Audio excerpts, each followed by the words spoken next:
তো hello guys, তো এই যে মানুষকে দুজন দেখা শুন, মানে এই দুটা হলো আমার হালা।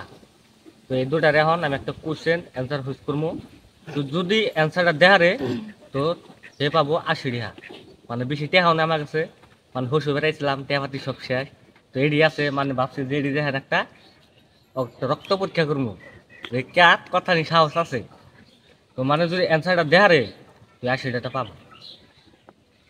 তো আমি যে কোশ্চেন অ্যান্সারটা হুজ করবো, আমি অ্যান্সারটা কি দেখা পাইন পারবেন? এনে পারবেন? তো ভাইবে চিন্তা করুন জানি বহুত কঠিন, এতে কঠিনগুলোর অ্যান্সার নাই, কোশ্চেনও নাই। তো আইনারা কই না হন যে আইনারা দুজন গু খাইন না বাদ দিছুন? খাই খাই খাই খাই হ্যাঁ, খাই না গু খাইন না না না না বাদ দিছুন? বাদ দিছুন না না তো খাইন না না খাই না খাই না বাদ দিছুন এখন? হ হ বাদ দিছুন তো নাকি খাইতেন? না না হ্যাঁ, এখন খাইন? হ্যাঁ, এখন খাইন না লাগে খাইতেন? আর খাইতেন? হ হ হ্যাঁ, খাইতেন? বাদ দিছুন? হ্যাঁ, তার মানে এ আগে খাইতো, মানে এখন বাদ দিছে না?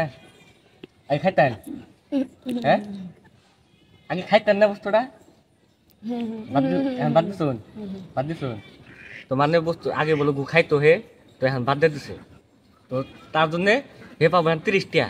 মানে আগে খাইতো যেহেতু আর এখন বাদ দিছে, তো 30 টাকা জানি পাইলেন। কারণ